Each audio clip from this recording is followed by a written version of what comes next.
প্রিয় দর্শক, আমন্ত্রণ জানাচ্ছি বারাক পিআরপি মেডিকেল সেন্টার আয়োজিত স্বাস্থ্য সুরক্ষা অনুষ্ঠানে। আপনাদের সাথে আছি আমি ডাক্তার সজল আশফাক। দর্শক, আপনারা জানেন আমাদের এই অনুষ্ঠানটি চ্যানেলের অনলাইন প্ল্যাটফর্ম থেকে সরাসরি সম্প্রচারিত হচ্ছে। দর্শক, স্বাস্থ্য বিষয়ক এই অনুষ্ঠানের প্রতিটি পর্বে আমরা একটি বিষয় নিয়ে কথা বলি এবং আমাদের সাথে থাকেন বিশেষজ্ঞ চিকিৎসক। আজকেও তেমনটি হচ্ছে। দর্শক, আজকে আমরা কথা বলবো আহত রোগী, বিশেষ করে রোড ট্রাফিক অ্যাক্সিডেন্টে যারা আহত হন, অনেক ক্ষেত্রেই তাদের চিকিৎসার অংশ হিসাবে প্লাস্টিক সার্জারির চিকিৎসা দরকার পড়ে। তো সেক্ষেত্রে কিভাবে সেটি দেয়া হয় এবং কখন কিভাবে সেটির আসলে প্রস্তুতি নেওয়া হয় বা কাদের জন্য এটা প্রয়োজন, সেই বিষয়গুলি নিয়ে আমরা কথা বলবো। কারণ বিষয়টি অনেকটা যে ট্রমা সার্জারি যে আছে তার সাথে প্লাস্টিক সার্জারিও যে একটা গুরুত্বপূর্ণ বিষয়, কিভাবে তারা কাজটা করেন সেই বিষয়গুলো আমরা শুনবো আজকে। তো দর্শক, আজকে আমাদের সাথে উপস্থিত আছেন অধ্যাপক ডাক্তার মোহাম্মদ আয়ুব আলী। উনি প্লাস্টিক সার্জারির অধ্যাপক এবং সাবেক ইউনিট প্রধান, বাংলাদেশ মেডিকেল বিশ্ববিদ্যালয়। প্রফেসর ডাক্তার মোহাম্মদ আয়ুব আলী, আপনাকে স্বাগত জানাচ্ছি আমাদের আজকের এই অনুষ্ঠানে। জি, ধন্যবাদ জি, জি। ডক্টর সজল। আপনাকে অনেক ধন্যবাদ, চ্যানেল আইকে অনেক ধন্যবাদ, যারা আজকে এই সুন্দর বিষয়ে অবতারণা করেছেন। এবং আমরা যারা দর্শক, যারা বিভিন্ন জায়গা থেকে আমাদের কথা শুনবেন, সবাইকে স্বাগত। অসংখ্য ধন্যবাদ। দর্শক, আপনারা যারা আমাদের সাথে আছেন, আমি আবারও বলছি আমাদের আজকের যেটা বিষয় সেটা হচ্ছে বিশেষ করে রোড অ্যাক্সিডেন্টে আহত যে রোগী আছে তাদের প্লাস্টিক সার্জারি যে চিকিৎসাটা প্রয়োজন হয় বা দেয়া হয়, সে সম্পর্কে আমরা একটু আলোচনা করব।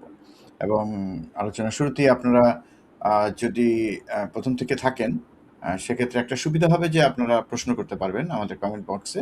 আপনারা প্রশ্ন করলে আমরা চেষ্টা করব সেই প্রশ্নগুলির সরাসরি উত্তর দিতে। আর একটা কথা বলে রাখি, অনুষ্ঠানটি রেকর্ডকৃত অবস্থায় থাকবে চ্যানেলের অনলাইন প্ল্যাটফর্মে, আর সেখান থেকে আপনারা পরবর্তী অনুষ্ঠান দেখে নিতে পারবেন। তো চলে যাই আলোচনায়। প্রফেসর ডাক্তার মোহাম্মদ আয়ুব আলী, আপনার কাছে প্রথমে যেটা প্রশ্ন, যে রোড ট্রাফিক অ্যাক্সিডেন্টে তো আসলে আমরা স্বাভাবিকভাবেই একটা চিত্র মাথায় আসে যে হাড়গোড় ভেঙে গেছে। তো এটা হলো একটা কমন চিত্র, কিন্তু তার পাশেও তো আসলে মাসল ইনজুরি হয়, স্কিনের ইনজুরি হয়, অনেক কাটাছেঁড়া হয়, তাই না? তো এক্ষেত্রে যদি আপনি একটু মানে বলেন যে কোন কোন ক্ষেত্রে আসলে দেখা যায় যে আসলে প্লাস্টিক সার্জারি লাগে।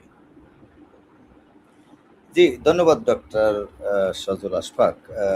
আসলে আজকে আমাদের বিষয়টা কিন্তু খুবই একটি গুরুত্বপূর্ণ বিষয়, যে বিষয়টি আমাদের দৈনন্দিন এটা হয়েই থাকে। মানে ট্রমা এমনই একটা জিনিস যে nobody in the world is immune to trauma. এটা হলো কথা আমাদের মেডিকেল ভাষায়। হুম, তো যে কেউ যেকোনো সময় আমরা এই ট্রমায় পড়ে যেতে পারি। এখন এই ট্রমা হলে স্বাভাবিকভাবেই যখনই এরকম একটা অ্যাক্সিডেন্ট হয়, আপনি ঠিকই বলেছেন যে আসলে রোড ট্রাফিক অ্যাক্সিডেন্টটাই সবচেয়ে কমন। সবচেয়ে কমন বলবো যে কমনেস্ট। হুম, এখন অ্যাক্সিডেন্ট আমরা বলতে পারি যে আসলে অ্যাক্সিডেন্ট কি হতে পারে? হ্যাঁ, road traffic accident number 1। Number 2 হলো যে এমন হয় যে মানুষ গাছ থেকে পড়ে যায়। তো পড়ে গেলে ওটাও একটা অ্যাক্সিডেন্ট। হুম, সেটাও হুম, একটা আছে। যদিও এটা একটু মানে ওটার চেয়ে কম। এছাড়াও সেটাই। অ্যাক্সিডেন্ট হতে পারে যে যেমন ধরুন যে মানুষ কিন্তু নিজের থেকে নিচে একটা সুইসাইডাল করে, ওটাও একটা ট্রমা, বাট ওরকম একটা অ্যাক্সিডেন্ট হয়। অথবা হুম, হুম, হোমিসাইড আমরা এটা বলি মেডিকেল ভাষায়, হোমিসাইড একজনে একজনের উপরে চড়াও হয়, মারামারি হয়। তো সেটাও কিন্তু অ্যাক্সিডেন্ট। সেটাও আমাদের এটার মধ্যে ইনক্লুডেড হতে পারে। এছাড়াও যেটা অ্যাক্সিডেন্ট হয় সেটা হলো যে বার্ন। এটা কিন্তু আ এটা একটা বড় হুম, ধরনের ট্রমা। এটাও জি। একটা বার্নও একটা ট্রমা। এটাও অ্যাক্সিডেন্ট। এটা অ্যাক্সিডেন্টালি হয়ে যায়। এ এ তো এটা একটা ইম্পোর্টেন্ট ব্যাপার। এছাড়াও যেটা আ খুব কমন না হলে কিন্তু প্রায়ই হচ্ছে, বিশেষ করে গ্রামাঞ্চলে যেখানে পুকুর বা যেখানে নদী-নালা বেশি, সেখানে কিন্তু একটা আ ডুবে যায় বা ওটাও একটা অ্যাক্সিডেন্ট। সেক্ষেত্রেও কিন্তু চিকিৎসার দরকার হয়। তবে আপনি শুরুতে যেটা বলেছেন সেটা খুবই ইম্পোর্টেন্ট। আমরা বেশিরভাগ সময়ই রোড ট্রাফিক অ্যাক্সিডেন্ট নিয়েই আমরা বেশিরভাগ সময় আমরা এই রোগীগুলোই আমরা পাই এবং এগুলোই স্বাভাবিকভাবে আমাদের ম্যানেজমেন্টটা বেশি দিতে হয়। তো এখন আপনি যে প্রশ্নটা করেছেন সেটা হলো এরকম যে আসলে অ্যাক্সিডেন্ট তো অনেকগুলোই আসে এবং সবসময় দেখা যায় যে একটা ফ্র্যাকচার হয়ে যায়। ধরেন সেটা পায়ের আ হা হুম, বা বা হাড়গোড় সেটা ভেঙে যায়, অথবা হাতের গুলো ভেঙে যায়, বা শরীরের অন্যান্য অংশ অনেক সময় ভেঙে যায়। তো আমরা কিন্তু স্বাভাবিকভাবে আমরা মনে করি যে এইটা অর্থোপেডিক সার্জারি একটা কেস, এবং হ্যাঁ ঠিকই আছে, অর্থোপেডিক্সে তো যাবেই। কিন্তু সাথে সাথে দেখা যায় যে তার কিন্তু ওই মাসেল, আপনি যেটা বলেছেন, মাসেল ইঞ্জুরি হতে পারে, স্কিনে ইঞ্জুরি হতে পারে, তারপরে ওই আন্ডার দ্য স্কিন যে সাবকিউটিনিয়াস টিস্যু সেটা ইঞ্জুরি হতে পারে, হুম কোথাও একটা ক্ষত হয়ে যেতে পারে, এমন হতে পারে কিছু সফট টিস্যু লস হয়ে যেতে পারে। আমরা এটাকে স্বাভাবিক মানে মেডিকেলের ভাষায় বলি সফট টিস্যু ইঞ্জুরি, অথবা অনেক সময় এই ইনজুরির সাথে কিছু সফট টিস্যু ডিফেক্ট হয়ে যায়। তো এখন প্রশ্নটা খুবই স্বাভাবিক যে এই যে মানে ফ্র্যাকচার গুলো হচ্ছে, সেইটার সাথে কোনগুলো আমাদের এই প্লাস্টিক সার্জারিতে বেশি আসে, সেটাকে আমরা বলি, আমরা মেডিকেলের ভাষায় এটাকে বলি যে গাস্টিলো টাইপের ইনজুরি। মানে গাস্টিলো সাহেব উনি একজন মেডিকেল সায়েন্টিস্ট, উনি এগুলো রিসার্চ করেছেন এবং উনি বলে দিয়েছেন যে উনি যে ক্লাসিফাই করেছেন তাতে বলছেন 3B, মানে গাস্টিলো 1 2 3 এবং 3A B এরকম ভাগ করা। তো 3B এটার মানে হলো এটা যে, যে সমস্ত ইনজুরিগুলো হাড্ডিগুলো ফ্র্যাকচার হয়ে যাবে, জয়েন্ট ছুটে যাবে, অথবা সেইগুলোই জয়েন্টটা একদম ওখানে চামড়া মাংস ইনজুরি হয়ে ওই জয়েন্টটা দেখা যাবে, অথবা ওখানে যে হাড় হাড্ডি যেগুলো আছে সেটা হতে পারে পায়ে, হতে পারে সেটা বা হাতে, তো যেখানেই হোক সেটা বের হয়ে যাবে। অর্থাৎ আমাদের কাছে যখন আসে দেখা যায় এটা বের হয়ে যায়। তো সেক্ষেত্রে কিন্তু ১ম এ এটা আমাদের দেশের জাতীয় অর্থোপেডিক ইনস্টিটিউট, নিটোর এখানেই আসে। আমার ওখানে অনেক দিনের কাজ করার কিছু অভিজ্ঞতা আছে। তো সেখানে দেখা যায় অর্থোপেডিক সার্জারিতেই আসে। অনেক সময় ওনারাই আমাদের কাছে রেফার করেন। অনেক সময় আমরা কিন্তু একই ওটিতে জয়েন্ট কোলাবোরেশন আমরা চেষ্টা করি। একই সাথে ওই হাড্ডি যেটা ভেঙে যায় সেটাকে ঠিক করে দেওয়া। অর্থাৎ যেটা ওনারা ফিক্সেশন করেন সেটা হুম ইন্টারনাল ফিক্সেশন হতে পারে, এক্সটার্নাল ফিক্সেশন হতে পারে, সেটা আপনি জানেন সজল। কিন্তু সাথে সাথে যে চামড়া মাংসগুলো যেগুলো ইনজুরি হয়, আমরা বলি সফট টিস্যু ইনজুরি, অথবা স্কিন লস, অথবা স্কিন ইনজুরি, স্কিন যেটা ডিসরাপশন হয়ে যায়, সেই ক্ষেত্রে আমরা যদি ওই সাথে সাথে এইটা ইন কোলাবোরেশনে করা যায়, তাহলে সেটার রেজাল্টটা সবচেয়ে ভালো হয় এবং সেটাই উচিত। কিন্তু আনফরচুনেটলি অনেক সময় অনেকগুলো পেশেন্ট আমাদের অনেক দেরিতে আসেন, অথবা ওনারা বুঝতে পারেন না। অনেক সময় বিভিন্ন জায়গায় অনেক সময় কোয়াক ট্রিটমেন্ট হয়, সেখানে ম্যালট্রিটেড হয়ে যায়। তো সেখানেও সমস্যা হয়ে যায়। তারপরে যাই হোক, এটা অনেক সময় আমাদের জাতীয় অর্থোপেডিক ইনস্টিটিউটে আসে, অথবা অন্যান্য যেগুলো মেডিকেল কলেজ সেখানেও এই ধরনের অর্থোপেডিক বিভাগ বা প্লাস্টিক সার্জারি বিভাগ আছে, সেখানে আমাদের এই চিকিৎসাগুলো হয়। তবে এটা ঠিক, এই তথ্যটা আমি দিতে চাই যে যদি সাথে সাথে আসে এবং যদি গাস্ট্রিলো 3B, অর্থাৎ যেখানে ইনজুরি হয়ে চামড়া মাংস বের হয়ে যায়, অর্থাৎ হাড্ডিগুলো দেখা যায়, সেই ক্ষেত্রে সাথে সাথে চিকিৎসা দিলে এটার রেজাল্ট সবসময় ভালো হয়। জি, অনেক ধন্যবাদ। তার মানে হচ্ছে যে এই ধরনের রোড ট্রাফিক অ্যাক্সিডেন্টে আমরা যেটা জানি যে সবসময় আসলে হাড়-টাড় ভেঙে গেল কিনা এই বিষয়টাই সবাই আসলে ১ম এ দেখেন। কিন্তু কিন্তু কোনো কারণে হতেই পারে দুর্ঘটনায় তো মানে স্কিনটা ইনজুরি হতে পারে এবং সাথে স্কিনের বিভিন্ন লেয়ার আছে। কোন লেয়ারে কোন পর্যায়ে ইনজুরি হলো সেটা একটা বিষয়। সেটা চিকিৎসকরা নির্ধারণ করবেন, বিশেষজ্ঞরা দেখবেন। কিন্তু মা আপনি যেটা বললেন যে খুব সাধারণভাবে যদি স্কিনটা ইনজুরি হয় এবং হাড় ফুটো করে যদি মাংস এবং চামড়া ফুটো করে বেরিয়ে আসে, সেইসব ক্ষেত্রে বা কোনো জায়গায় যদি দেখা যায় যে কিছু পরিমাণ চামড়া নাই, চলে গেছে somehow অ্যা মানে ইনজুরির কারণে বা অ্যাক্সিডেন্টের কারণে। সেসব ক্ষেত্রে অবশ্যই প্লাস্টিক সার্জারির কথা ভাবতে হবে। কারণ আপনি যেটা বললেন যে শুরুতেই যদি চিকিৎসা করা যায়, সেক্ষেত্রে ফলাফলটা অনেক ভালো হবে। কাজেই এটাই একটা বড় বিষয়। অনেক ক্ষেত্রে হয় কি লোকজন ওই হাড়ের চিকিৎসা নিয়ে ব্যস্ত থাকেন এবং একটা পর্যায়ে দেখা যায় পরবর্তীতে নানা রকম সমস্যা নিয়ে আসেন। দেখা যায় যে এই জিনিসগুলা হয়তো রোগীদের পক্ষ থেকেও আগ্রহ কম ছিল। আপনি যেটা বললেন যে আরেকটা হয় যে লোকবল কম থাকার জন্য অনেক সময় বা maltreated ও হয় অনেক ক্ষেত্রে বিভিন্ন জায়গাতে। যে কারণে পরে দেখা যায় যে আসলেই তো এই চামড়াটা বা মানে ভিতরের জিনিসপত্র যে স্ট্রাকচার আছে সেগুলো ঠিক সেইভাবে আসলে যখন যেটা হিল হলো তখন সেটা এই সেরে ওঠার সময় সেটা সঠিকভাবে সেরে ওঠে নাই। তখন দেখা যায় যে নানা রকম সমস্যা হয়। বিশেষ করে বার্নের ক্ষেত্রে তো অনেক বেশি হয়। কিন্তু রোড ট্রাফিক অ্যাক্সিডেন্টও হয় না যে তা না। হতেই পারে এবং সেটা আপনি বলেছেন। অনেক ধন্যবাদ। তো এক্ষেত্রে যখন চিকিৎসাটা করা হয়, আমার পরবর্তী প্রশ্ন যখন ধরেন একটা রোগীর হাড় ভেঙে গেছে, তার হাড়ের চিকিৎসা তো করা হবে। এটা কি এমন যে আপনি বলছিলেন যে আপনারা অনেক সময় অপারেশন থিয়েটার শেয়ার করেন। তো এটা কি এমন যে তার হাড়ের চিকিৎসাটা যখন হলো, সেই একই সময়ে আপনারা চাইলে তার স্কিনটাকে যদি রিপেয়ার যোগ্য থাকে সেটা করে দেন?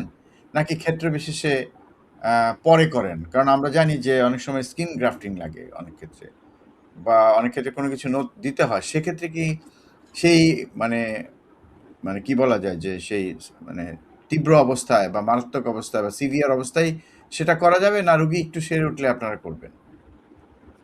জি, সজল আশফাক, ধন্যবাদ আপনাকে। একটা প্রাসঙ্গিক বিষয়, যে বিষয়টা আসলে আমাদের সবারই একটু জানা দরকার, আপনি এখানে অবতারণা করেছেন।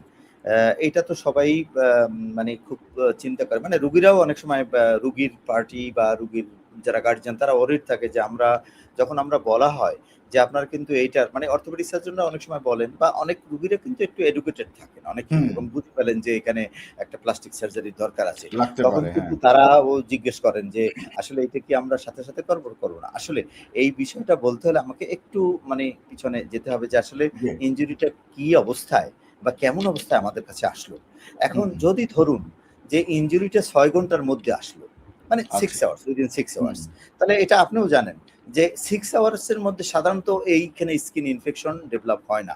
মানে এখানে যখন এক্সপোজড মানে ওউন্ডটা যখন এক্সপোজ হয়ে যায় হুম, বা হুম, হাড্ডি গুলো বের হয়ে যায়, হুম, হুম। তখন কিন্তু আপনার এইটা একটা ৬ ঘন্টা হলে একটা ইন্টারভ্যাল টাইম। এই টাইমের মধ্যে যখন রোগীরা আসে, তখন কিন্তু ধরেন যে রোগীগুলা একদম ধরেন ঢাকায় যারা অর্থোপেডিক বা প্লাস্টিক এখানে তো ধরেন ইনস্টিটিউট গুলো বড় আছে বা এখানে চট করে আনতে পারে। কিন্তু অনেক সময় পেরিফেরি যেগুলা, সেগুলো কিন্তু সমস্যা। সেগুলো কিন্তু আসতে দেরি হয় বা অনেক সময় ৬ ঘন্টার মধ্যে আসলো না। সেগুলোর ক্ষেত্রে কিন্তু আমরা ডিলে করতে হয়। কিন্তু যেগুলো আমরা ৬ ঘন্টার মধ্যেই চলে আসছে, সেই ক্ষেত্রে কি হবে? সেই ক্ষেত্রে আমরা এখানে স্কিন বা মাসল ইনজুরি আপনি যেটা বলেছেন সেটাও আছে। আবার সাথে, সাথে হাড্ডি ফ্র্যাকচার আছে। তাহলে ওই ফ্র্যাকচারটা সেটা তো আমাদের অর্থোপেডিক সার্জন হুম, হুম। সেটা ওনারা ডিল করবেন। ওনারা করে দিলেন। সাথে, সাথে আমরাও আসি। আমরা এসে আবার ওই যে স্কিন যেটা যদি দেখা যায় যে এটা অনেক সময় আমাদের হাতে তো অপশন আছে। মানে এটা বলি আমরা যে there are so many armamentarium in our hand. হুম, একটা হুম, হলো হুম। যে আমরা প্রাইমারি রিপেয়ার যদি হয়, মনে করেন কোনো স্কিন বা সফট টিস্যু লস নাই। সেক্ষেত্রে কিন্তু অনেক সময় প্রাইমারি রিপেয়ার করা যায়। জি। যদি অনেকখানি স্কিন লস না হয়, সেই ক্ষেত্রে কিন্তু আমরা ওই একই সেটিং এ ওই ইন্টারনাল ফিক্সেশন যেটা ওনারা করেন, সেটা হুম, হুম। করে দেন এবং ওইটা। তবে এই ক্ষেত্রে কিন্তু অর্থোপেডিক এবং আমাদের প্লাস্টিক সার্জারি এটাকে বলি একটা বোর্ড। এই মেডিকেল বোর্ডের মধ্যে আমরা ওখানে বসে আগে দেখে আমরা নিজেরাই সিদ্ধান্ত করে ফেলি যে এখানে ইন্টারনাল ফিক্সেশন দিবেন নাকি এক্সটার্নাল। যদি জি। একদম অঙ্গটা এক্সপোজড হয়ে যায়, হুম, সেই হুম। ক্ষেত্রে কিন্তু এক্সটার্নাল ফিক্সেশন অনেক সময় দিতে হয় এবং দেওয়াটাই বেটার। আর যে দেখা যায় যে হ্যাঁ, একটু কোথাও একটু স্কিন ডিসরাপশন আছে কিন্তু এটা আসলে পুরোটা এক্সপোজ হয়নি। সেক্ষেত্রে কিন্তু অনেক সময় আমরা ইন্টারনাল ফিক্সেশন দিয়ে থাকি। তবে হুম, এটা হুম। ঠিক যে আমরা ওই সময় ৬ ঘন্টার মধ্যে আসলে কিন্তু আমরা ওই ইন কোলাবোরেশন মানে এইটা আমরা একসাথে এটাকে আমরা বলি আপনি জানেন এটা মাল্টি ডিসিপ্লিনারি অ্যাপ্রোচ। তো এই অ্যাপ্রোচে আমরা একই সাথে ওইটা করে ফেলি। মানে ওই স্কিনটা আমরা প্রাইমারি রিপেয়ার করি। যদি হুম, প্রাইমারি হুম। রিপেয়ার না থাকে যে স্কিন অনেকখানি লস সেক্ষেত্রে তো স্কিন গ্রাফট করা যায়। এখন ধ ধরুন যে স্কিনটা মানে টোটাল স্কিন যখন লস হয় তখন কিন্তু আমাদের একটা অপশন যে ফুল থিকনেস স্কিনটা আমাদের দিতে হবে। এখন পার্শিয়াল ডিসরাপশন একটু স্কিন হয়েছে সেক্ষেত্রে কিন্তু অনেক সময় স্প্লিট থিকনেস দেওয়া যায়। তবে হুম, এইসব হুম। ক্ষেত্রে যখন আমাদের এরকম ফ্র্যাকচার হয় বা আমি আগেও বলেছি যে মেডিকেলের বাসায় গাছটিলে 3B ইনজুরি মানে যেখানে এগুলা হাড্ডি বের হয়ে যায়, সেই ক্ষেত্রে কিন্তু অনেক সময় কিছু সফট টিস্যু লস থাকে। তো সেক্ষেত্রে কিন্তু অনেক সময় ফ্লাফ আমরা আরেকটা বলি যে স্কিন একটা হলো যে ওখানে সফট টিস্যু লস সেক্ষেত্রে ফ্লাফ। তা ফ্লাফ আমরা দেওয়ার জন্য ৬ ঘন্টার মধ্যে আসলে আমরা লোকাল ফ্লাফ চিন্তা করি। মানে পাশের যে টিস্যুগুলো আছে সেটা দিয়ে আমরা অনেক সময় বিভিন্ন পদ্ধতি আমাদের প্লাস্টিক সার্জারিক্যাল আছে যেমন ধরেন ট্রান্সপোজিশন ফ্লাফ অথবা আমরা রোটেশন করে এটা ফ্লাফ করে দেই। যেটা ফিজিবল হয়। এখন ধরুন যে সফট টিস্যু এমনভাবে লস হলো এবং সেখানে আশেপাশের টিস্যুগুলো নেই। কিন্তু এখন আমাদের ওইটা কাভারেজও দিতে হবে। কাভারেজ না দিলে তো পরে ইনফেকশন হয়ে যাবে। জি। সেক্ষেত্রে আমাদের বোর্ডের মাধ্যমে আমরা এইটাই ডিসিশন নেই যে অন্য জায়গার থেকে একটা আমরা ফ্লাফ এনে সেটা হতে পারে আপনি হয়তো শুনে থাকবেন অ্যান্ড্রোলেটাল থাই ফ্লাভ এএলটি বলি আমরা। সেখান থেকে থাই থেকে একটা সাধারণ বাংলায় আমরা বলি মাংস। মানে ওই যে জি। সব টিস্যুগুলো নিয়ে এসে ওখানে আমরা ওইখানের লোকাল ভেসেল যেটা রেসিপিয়েন্ট ভেসেলের সাথে আমরা একটা অ্যানাস্টোমোসিস করে সেটা বলি। সেটা মাইক্রোভাস্কুলার ফ্রি টিস্যু ট্রান্সফার আমরা বলি। সেটা কোনো ক্ষেত্রে দরকার হয়। কোনো। তবে এই জিনিসগুলো কিন্তু টারশিয়ারি ইনস্টিটিউট ছাড়া করা যায় না। কারণ এটার জন্য এক্সপার্টিস যেমন দরকার হয়, তেমন হুম, এটার হুম। ফেসিলিটি যেমন মাইক্রোস্কোপের দরকার হয়। কিন্তু এখন মনে করেন আমাদের তো এটাও বলতে হবে যে লোকাল ক্ষেত্রে ধরেন একটা ডিস্ট্রিক্ট লেভেলে এরকম যদি সমস্যা হয়, সেক্ষেত্রে কিন্তু চট করে এই ফেসিলিটি না থাকলে আমরা তাদেরকে বলে দেই বা তারাও ওইখানের যে অর্থোপেডিক কনসালট্যান্ট যিনি থাকেন উনি বুঝে ফেলেন। উনি রেফার করে তাড়াতাড়ি ইমিডিয়েট যেটা কাছাকাছি মেডিকেল কলেজ অথবা একটা টারশিয়ারি হসপিটালে এটা রেফার করে দেন। তবে এটা ঠিক আপনার ওই প্রশ্নটার উত্তরে এটা বলতেই হবে যে ৬ ঘন্টা আসলে একটা খুব ইন্টারিম টাইম। এই টাইমের মধ্যে আসলে অবশ্যই রেজাল্টটা ভালো হবে, এতে কোনো সন্দেহ নেই। তবে ৬ ঘন্টার পরের থেকে যেমন ৬ ঘন্টার থেকে ১২ ঘন্টার মধ্যে যদি হুম, হুম। আসে, তাহলে সেই ক্ষেত্রে আমরা ডিসিশন নেই। যদি দেখি যে আমরা ওই লোকাল অবস্থান দেখে আমরা বুঝতে পারি যে ইনফেকশন অলরেডি হয়ে গেছে, তাইলে কিন্তু আমরা ডিলে করব। মানে প্লাস্টিক সার্জারির প্রসিডিউরটা আমরা একটু পরে করব ইনফেকশনটা কন্ট্রোল করে। কিন্তু আমরা যদি দেখি যে না একটু প্লাস মাইনাস মানে আমাদের সন্দেহ হচ্ছে যে ইনফেকশন হলো কি হলো না, তাইলে কিন্তু আমরা ওই অর্থোপেডিক যে কাজটা হলো ইন্টারনাল ফিক্সেশন বা এক্সটার্নাল ফিক্সেশন সেটা হুম, করে হুম। আমরা কিন্তু উম হুম, হুম। এটা অবজার্ভ করি। হ্যাঁ? এটা অবজার্ভ করি তো সেক্ষেত্রে আমরা বলি যে উম সেক্ষেত্রে আমরা কিন্তু এটা বলবো যে আমরা ডিসিশন নেব। যে এটা কি করা যায়? সেই ডিসিশনে আমরা আ সরি হ্যাঁ, সেই ডিসিশন আমরা যে ডিসিশনটা নেব সেই ডিসিশনে আচ্ছা এখানে কি একটু লাইন না, ঠিক আছে, শুনতে পাচ্ছি, হ্যাঁ, বলুন। ঠিক আছে। হ্যাঁ, শুনতে পাচ্ছেন। হুম। হ্যাঁ, আমার ওই ওটা তো জি, এখন বুঝতে এখানে পেরেছি। আমি বলব যে এই জিনিসটা এটা বলাটা বাহুল্য যে আমরা কিন্তু পরের দিন অর্থাৎ 24 আওয়ার্স গেলে আমরা আবার ওটাকে আমরা বলি সেকেন্ড লুক আমরা অবজারভেশন করি বা ওটাকে আমরা এক্সামিন করি। তখন আমরা দেখি যে না ইনফেকশন নেই অথবা condition is good. In that case কিন্তু আমরা অবশ্যই ওটাকে আবার ওই মানে ফ্লাফ করার প্রয়োজন পড়ে এবং আমরা এটা করে ফেলি। কিন্তু হুম, হুম। এটাকে আমরা যাই হোক। তো এখন সেইটা নির্ভর করে হলো অবস্থানের উপরে। যে আসলে রুগীটা কোন অবস্থায় এখন অনেক সময় ইনজুরি গুলো এরকম হয় রোডে সেখানে কিন্তু অনেক ময়লা থাকে। অনেক সময় হুম, এই হুম। ময়লাগুলো বা এগুলা ডাস্ট গুলো আসে। তো সেইসব ক্ষেত্রে কিন্তু এটা ইনফেকশন হয়ে যায়। হ্যাঁ? জি। সেইসব ক্ষেত্রে এটা ইনফেকশন হয়ে যায়। হ্যাঁ? তো আমি বলব আ যে যখন একটা ফ্রেশ ইনজুরি হয় কোথাও, যখন যেখানে ময়লা থাকে না বা পরিষ্কার-পরিচ্ছন্ন সেক্ষেত্রে কিন্তু এরকম ধরনের এটা করা যায় এবং পরবর্তীতে আমরা এটাকে বলি আমরা ডিলেড রিপেয়ার। তো সেটাও আমরা করতে পারি। সুতরাং আপনার ওই প্রশ্নের উত্তরে আমরা বলব যে এটা হলো সার্বিক অবস্থান আমরা দেখে আমরা এই ডিসিশন আমরা নিয়ে থাকি এবং নেব ইনশাআল্লাহ। হ্যাঁ? জি। অনেক ধন্যবাদ প্রফেসর আয়ুব আলী। আ যে আজকে আমরা যে বিষয়টা আলোচনা করছি, আমার মনে হয় যে আমরা খুব সুন্দরভাবে আলোচনায় এগিয়ে যাচ্ছি। তা আমার একটা প্রশ্ন হচ্ছে যে ধরুন যারা যাদেরটা ইনফেকশন হয়ে গেল বা কোনো কারণে বিলম্বিত হলো, সরি, সেক্ষেত্রে তাদেরও ধরেন প্লাস্টিক সার্জারি লাগছে। হ্যাঁ? কোনো একটা প্লাস্টিক সার্জারি লাগছে। সেটা স্কিনে হতে পারে বা আরো ডিপের স্ট্রাকচারে হতে পারে। তো সেক্ষেত্রে যদি আপনারা সার্জারি করতে চান বা আপনারা মনে করেন যে হ্যাঁ, রোগী চাচ্ছে আপনারা করতে পারবেন। সেক্ষেত্রে কি মানে এটার মানে সেরে ওঠা বা পূর্বাবস্থায় ফিরে যাওয়ার যে প্রত্যাশা সেটা কতটুকু পূরণ হয়? জি, আ সাকসেস রেটটা কিরকম? সজল এটাও একটা প্রাসঙ্গিক কথা আপনি বলেছেন যে আসলে এরকম তো হয়ই যে অনেক সময় ধরেন এরকম একটা রুগী আসলো, কিন্তু হুম, আমরা হুম। দেখলাম যে ওই সময়টা আমরা সার্জারি করার উপযোগী নয়। অর্থাৎ আমরা সার্বিক কন্ডিশন বুঝে দেখলাম যে এটা হুম, হুম। অপারেশনটা করলে ফেইলিউর হওয়ার চান্স আছে। কারণ অনেক সময় ওখানে ওই ডার্টি থাকে ওউন্ডটা। তো সেই ক্ষেত্রে আমরা যে ওই ওউন্ডটাকে এইভাবে যে ক্লাসিফাই করি যে একটা ক্লিন কন্টামিনেটেড ওউন্ড এটা হলো মেডিকেলের টার্ম। তো এখন হুম, এই হুম, হুম। কন্টামিনেশন যদি থাকে, মানে অর্থাৎ ইনফেকশন অবস্থায় যদি থাকে, তাহলে কিন্তু আমাদের হুম, ওয়েট হুম। করতে হবে।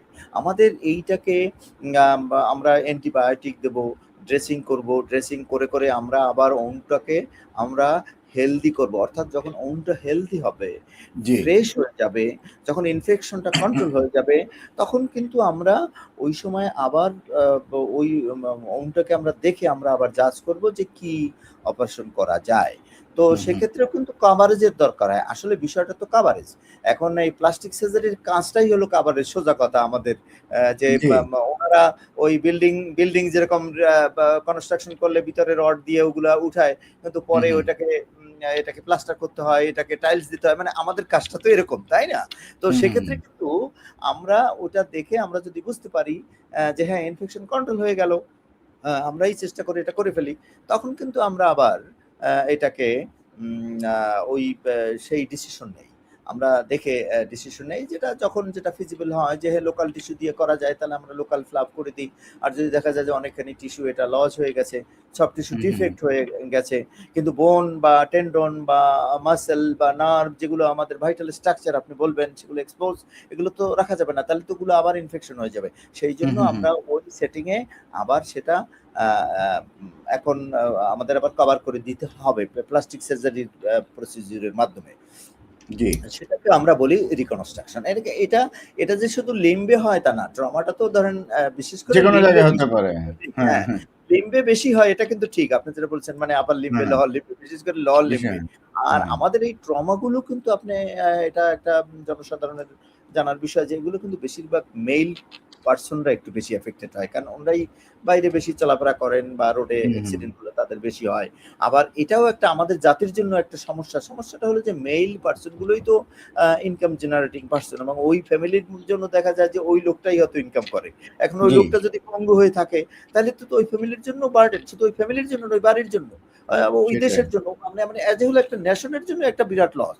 সুতরাং আমাদের এটা চেষ্টা অবশ্যই থাকবে, যখন আমরা প্লাস্টিক অর্থোপেডিক ইন কোলাবোরেশন এ বা আমরা মাল্টি ডিসিপ্লিনারি অ্যাপ্রোচ এর মাধ্যমে যখন আমরা এই কভারেজটা করে দেব, তখন সে কিন্তু ফুলি ফাংশনাল হবে। আমরা যে প্লাস্টিক সার্জারি, অনেকে হয়তো মনে করেন যে এটা শুধু অ্যাস্থেটিক সৌন্দর্য করার না জন্য আমরা সেটাই। করি, তা না। আসলে কিন্তু এটা সৌন্দর্য এবং সাথে, সাথে এটা ফাংশনাল করে দিতে হবে, তাই না? এখন ওনার মাসল যদি না থাকে, মাসলটা যদি আমরা ওইখানে ওইটা রিকনস্ট্রাকশন না করে দেই, তাহলে কিন্তু সে হাঁটতে পারবে না, বা তার ওই লিম্বটা পুরোপুরি সে তখন পঙ্গু হয়ে যাবে, বা এটাকে সে সে হবে তখন ঘরে যিনি ছিলেন ইনকাম জেনারেটিং তিনি হয়ে যাবে পঙ্গু। তাহলে তো ওই একটা সমস্যা।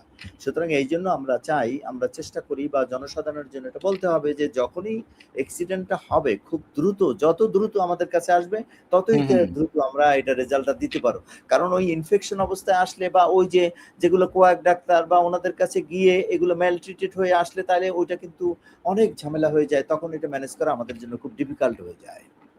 জি, অনেক ধন্যবাদ। আমি সেই প্রসঙ্গে আসছিলাম যে প্লাস্টিক সার্জারি মানেই অনেকের একটা ধারণা যে এটার সাথে সৌন্দর্যের একটা সম্পর্ক আছে।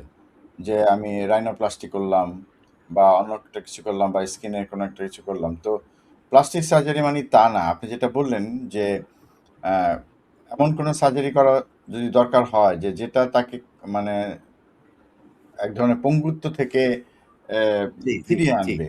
হ্যাঁ? তো হুম, এটা একটা বড় বিষয়। একটা লোক যদি প্লাস্টিক সার্জারি না করার কারণে তার বাকি সবকিছু সেরে গেল। তিনি তিনি হাত দিয়ে কাজ করতে পারছেন না। লিখতে হুম, পারছেন না বা ড্রাইভিং করতেন সেটা করতে পারছেন না। তো সেটা হলে তো সে তো মানে তার এক ধরনের পঙ্গুত্বকে তাকে বরণ করে নিতে হচ্ছে যদিও একজন সুস্থ মানুষ হিসেবে উনি থাকছেন। তো জি, সেক্ষেত্রে প্লাস্টিক সার্জারি অনেক বেশি দরকার এবং একই সাথে অন্যান্যগুলোও দরকার। মানুষের সৌন্দর্যটাও দরকার আছে। সেটাও কিন্তু তারা জি, জি, করবেন। জি। অবশ্যই। কিন্তু আমার আরেকটা প্রশ্ন হচ্ছে যে ধরুন যে এই যে সারা শরীরের বিভিন্ন জায়গায় চামড়া থেকে শুরু করে বিভিন্ন অঙ্গ-প্রত্যঙ্গের ক্ষেত্রে প্লাস্টিক সার্জারি দরকার পড়ে। অনেকে মনে করে যে প্লাস্টিক সার্জনরা শুধু স্কিন নিয়েই কাজ করেন। সেটা তো না। মানে অনেক কিছু নিয়েই তো কাজ করতে হয়। অনেকে, তো হ্যাঁ, এরকম সেক্ষেত্রে বলে। হ্যাঁ, হ্যাঁ, অনেকে তো বলে থাকে আমরা চামড়ার ডাক্তার, চামড়ার হ্যাঁ, ইয়ে করে। আসলে তো রিপেয়ার ওরকম হ্যাঁ। বিষয়টা না। হ্যাঁ, হ্যাঁ, কিন্তু এখন কথা হচ্ছে যে এটা কি মানে বিষয় যে ইনজুরিটা কোন জায়গায় হয়েছে? এটা কি পায়ে হয়েছে, হাতে হয়েছে, না অ্যাবডোমেনে হয়েছে, উদরে, নাকি পিছনে হয়েছে, নাকি ঘাড়ে, না ফেইসের মধ্যে হয়েছে? কোন জায়গাটায় প্লাস্টিক সার্জারিটাকে আপনারা ঝুঁকিপূর্ণ মনে করেন? বা কোনটাতে সেরে ওঠার প্রবণতা কম বা কোনটাতে বেশি? এই বিষয়টি নিয়ে যদি একটু আলোচনা করেন। জি, জি, জি। এটা ভালো একটা প্রশ্ন করেছেন। আচ্ছা দেখুন, সরি। আপনিও কিন্তু আমার সাথে একমত হয়েছেন যে আসলে ইনজুরি তো এটা কোনো যে শুধু লিম্বেই হবে এমনও না।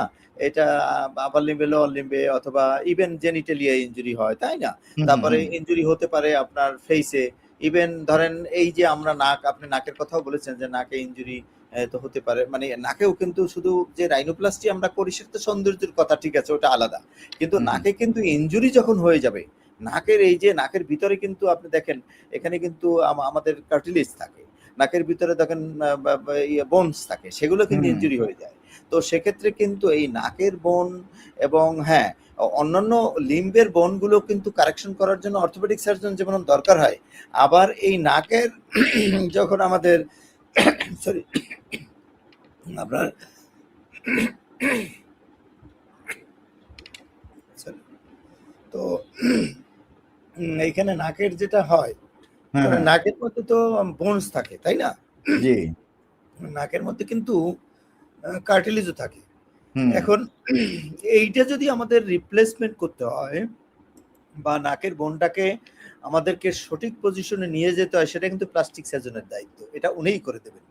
তো এরকম আছেন যেমন ধরেন এইখানে আমাদের মেলার বোন আছে। এই বোনগুলো কিন্তু হ্যাঁ, হ্যাঁ। প্লাস্টিক সার্জন করেন। অনেক সময় মেক্সিলোফেসিয়াল আমরা অনেক সময় ইন কোলাবোরেশন মেক্সিলোফেসিয়াল এর সাথেও করেন, এটা আপনি জানেন।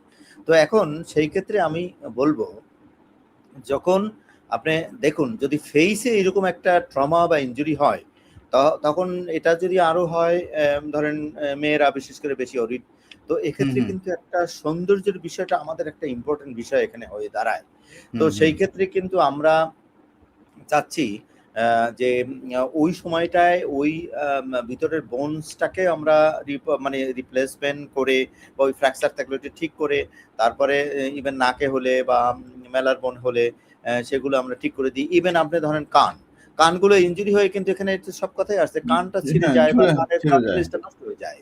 তো সেক্ষেত্রেও কিন্তু আমরা ওইটা রিকনস্ট্রাকশন আমরা করে দেই। হুম, তো হুম, এই হুম। এই জিনিসগুলো কিন্তু একটা টাইম কনজিউমিং, এবং এখানে কিন্তু আমরা যে প্লাস্টিক সার্জনের আমাদের একটা টিম থাকবে।